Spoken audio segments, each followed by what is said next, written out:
Bonjour à vous. Aujourd'hui, dans la continuité de la précédente vidéo concernant les douleurs de membres inférieurs, nous allons voir comment on peut se libérer et résorber par nous-mêmes des douleurs qui concernent le mollet et la face interne de la jambe, donc du genou, jusqu'à la malléole interne. Voilà, je m'appelle Stanislas Paravet, je suis ostéopathe et régulièrement amené à traiter des sportifs, que ce soit des coureurs du dimanche ou des sportifs de haut niveau. Et voilà, c'est une question assez récurrente, que ce soit les douleurs dites de périostite, d'aponévrose, ou tout simplement des douleurs liées au mollet, de crampes, de courbatures, de difficultés à récupérer. Et bien, dans le même principe qu'on avait vu la fois dernière, j'utilise en ce qui me concerne deux choses, deux balles, soit une balle de tennis, en l'occurrence j'ai une balle de tennis, et une balle en plastique empruntée à mon fils. D'autres utilisent ce qu'on appelle des balles de lacrosse, qui ont exactement la même densité et qui sont tout aussi efficaces. Et bien entendu, je n'oublie pas mon fameux rouleau à pâtisserie qui lui m'aide beaucoup parce que pour tout ce qui concerne les massages des cuisses, des jambes, et pas que, ça peut être également au niveau des bras, et ça on en reparlera plus tard, ben, j'utilise beaucoup ces trois objets. Voilà, alors concernant la face interne de la jambe, comme je vous le disais, ça va du genou jusqu'à la malléole interne. Voilà, et donc là, nous avons, pour rappel, au niveau du membre inférieur, trois principaux muscles qu'on appelle les gastrocnémiens, qu'on appelle vulgairement les mollets, et encore un autre qu'on appelle le muscle solaire, qui est un muscle avec une très longue portion dite tendineuse. Et d'une manière générale, ces muscles, on va dire des mollets en général, ont une petite portion musculaire comparée à leur taille générale qui est pour les 2/3 supérieurs de tendons. Alors, ce que vous pouvez faire, moi j'aime bien cette position où quand je me mets voilà, comme ceci, avec mon pied gauche sur le genou droit, je viens poser par exemple la balle de tennis et toi, on reste là, voilà. Et je viens comme ceci poser la balle et je vais chercher de haut en bas, donc du genou jusqu'à la malléole, les points de tension. Donc je passe assez rapidement là où c'est mou et je vais rester un peu plus longuement là où c'est un petit peu douloureux, là où c'est sensible. Alors vous voyez, je fais des cercles comme ceci, mais je peux aussi, par exemple, chercher à faire des mouvements de dorsiflexion au niveau de la cheville pour faire des contractions et des relâchements du mollet, et tout en continuant à faire ce mouvement de pression et de rotation. Je pourrais également faire des mouvements de vibration, donc je maintiens la pression et puis en même temps je crée des petits mouvements oscillatoires comme ceci, de tremblement. C'est tout aussi efficace. Ça serait un petit peu à l'image des marteaux-piqueurs pour essayer de casser quelque chose de dur.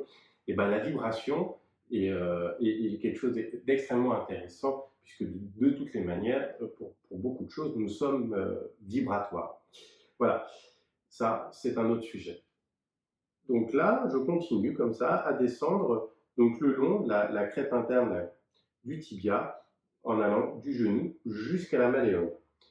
Alors, si c'est pas facile d'accès pour certains parce que ça demande un peu de souplesse, bah, dans ces cas-là, c'est pas compliqué. Vous allongez une jambe, par exemple la jambe droite, et de la même façon, bah, vous voyez, je fais ça, je continue, et je descends comme ceci, en faisant mes petits cercles, des petites vibrations, des contractions pardon, et des relâchements avec la dorsiflexion de la cheville, et pourquoi pas faire en même temps avec l'autre balle, vous la posez comme ceci sur la face donc externe de la crête tibiale ici, voilà, et donc là vous allez pouvoir avoir deux actions simultanées, à la fois travailler la loge latérale de la jambe et la loge interne, et comme ceci, voilà, et ben vous continuez à masser. Et donc là, vous voyez, je suis obligé de faire un mouvement d'ouverture, d'abduction, pour avoir cet effet de roulement. sur la face externe de la jambe. Donc je reprends, je me mets comme ceci. Et puis voilà, j'hésite pas à ouvrir ma hanche. Et je descends au fur et à mesure, comme ceci, en m'attardant sur les points douloureux, en allant jusqu'à la malléole. Voilà, vous pourriez faire la même chose de cette façon-là. Vous restez calé et vous travaillez. Donc là, en plus de ça, ça fait vraiment un peu la prise en burger parce que vous travaillez à la fois la face interne de la jambe qui est au niveau du sol, donc là en l'occurrence la jambe droite, la face externe de la jambe gauche et en même temps la face interne de la jambe gauche. Bon, sans aller aussi loin, simplement vous vous mettez dans cette position et vous faites ça. Ensuite, ce que vous pouvez faire, et qui est très bon pour détendre les mollets, et bien vous allez placer ce rouleau à pâtisserie, ou certains ont ce qu'on appelle des formes rollers. Donc c'est le même principe, c'est des rouleaux molletonnés, donc plus confortables, et vous allez simplement le poser au contact du sol et reposer votre jambe, donc là en l'occurrence les mollets, dessus. Et là, simplement, en vous suspendant comme ceci, voilà, vous allez simplement faire des mouvements de va-et-vient et de parcourir de haut en bas, donc du genou à la malléole interne, aux malléoles, pardon, les deux. Et vous allez simplement faire ce mouvement de va-et-vient. Alors, c'est vrai que c'est un peu douloureux, là je ne fais pas de grimace, mais je vous garantis que j'en sens les effets. Si vous voulez augmenter la pression, vous mettez une jambe, donc là, la jambe droite sur la jambe gauche, je vais y arriver, et voilà, vous continuez de la même façon. Ah là là, ça tire bien. Et comme je vous l'expliquais, il ne faut pas hésiter à jouer, à travailler dans la subtilité et de chercher à voir si je peux obtenir un meilleur gain en faisant une rotation externe ou une rotation interne, en faisant une flexion plantaire ou une flexion dorsale de la cheville, tout simplement pour chercher à mobiliser soit le gastrocnémien médial ou le gastrocnémien latéral. Il y a aussi encore une autre façon qui est très efficace de s'y prendre, douloureuse aussi, mais très efficace. Je vais vous montrer dans cette position-là. Vous mettez donc à genoux comme ceci, et vous allez prendre, par exemple, pour continuer à travailler les mollets de la jambe gauche, vous allez placer votre jambe comme ceci, votre jambe droite comme ceci, entre votre mollet et la cuisse, et simplement vous allez venir vous asseoir dessus.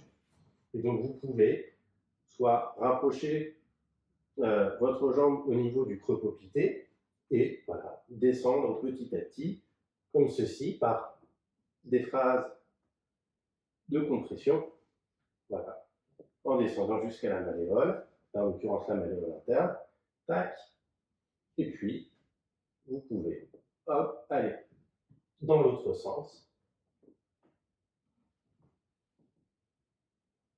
jusqu'au creux. Voilà, alors, personnellement, j'utilise beaucoup cette façon-là, parce que lorsque je suis en extérieur et que je n'ai pas la possibilité d'avoir avec moi mes 2 balles et mon rouleau à pâtisserie, et ben, je fais aussi avec les moyens du bord, c'est-à-dire par moi-même. Ça, j'utilise beaucoup sur des exercices dits de récupération, voilà, le soir, après une dure journée ou après une bonne séance de sport. J'attends un petit peu que ça se relâche et puis après je vais travailler les tensions, les tensions résiduelles. Pour continuer à libérer aussi les mollets, les tendre, les détendre, et ben, il y a cette méthode qui est très simple et que vous connaissez sûrement tous. C'est simplement vous mettez debout, comme ceci, face à un mur, et vous allez faire ça. Vous allez placer votre talon sur le sol, vous allez mettre vos pieds contre le mur, vous voyez, ça crée un angle, et là, donc là, fléchissez un peu la jambe, donc là en l'occurrence la jambe droite, et l'objectif étant de garder la jambe tendue, la jambe gauche tendue. Et là, simplement, en gardant le buste droit, vous allez chercher à rapprocher votre buste, comme ceci, voilà, en gardant la jambe tendue, de rapprocher votre buste du mur. Je vous conseille d'y aller progressivement et de respecter des phases respiratoires. Donc pour conseil, pour une respiration ample et une bonne respiration. Inspirez et soufflez par le nez au fur et à mesure que vous vous rapprochez du mur. Donc vous inspirez par le nez,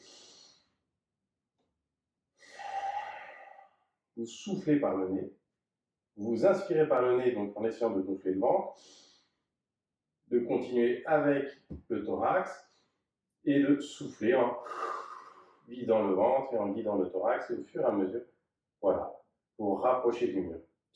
De la même façon que je vous l'ai expliqué précédemment, vous pouvez simplement soit chercher à légèrement tendre la jambe, fléchir la jambe et vous rapprocher du mur. Vous pouvez aussi chercher à exagérer le mouvement en faisant une rotation externe du pied. Donc là, j'avais le pied dans l'axe du mur, dans l'axe du corps, pardon. Là, je le tourne plus sur le côté gauche, donc en rotation externe, ou je tourne mon pied gauche vers la droite, donc là en rotation interne par rapport à l'axe du corps, et de la même façon, je vais pouvoir étirer le mollet. Les rotations de pied, externes ou internes, vont permettre soit de travailler les fibres latérales des gastrocnémiens et du solaire, ou les fibres internes, des muscles gastrocnémiens internes, et aussi du solaire. Ces exercices sont hyper intéressants, même chez les personnes qui ne font pas de sport, tout simplement parce que lorsqu'on passe beaucoup de temps debout, d'un point de vue postural, ces muscles sont très engageants. Alors, j'ai envie de dire que même les personnes assises, qui passent leur journée assises derrière un écran, c'est important de le faire pour favoriser le retour veineux, favoriser la circulation du sang et la circulation lymphatique. Donc ça, c'est primordial parce que vous voyez bien, on en fait tous l'expérience en voiture, en avion ou en train. Après, on a parfois les jambes un peu engourdies, les jambes un peu lourdes. Et ça, c'est une excellente façon de favoriser la circulation artérielle, artério-veineuse et lymphatique.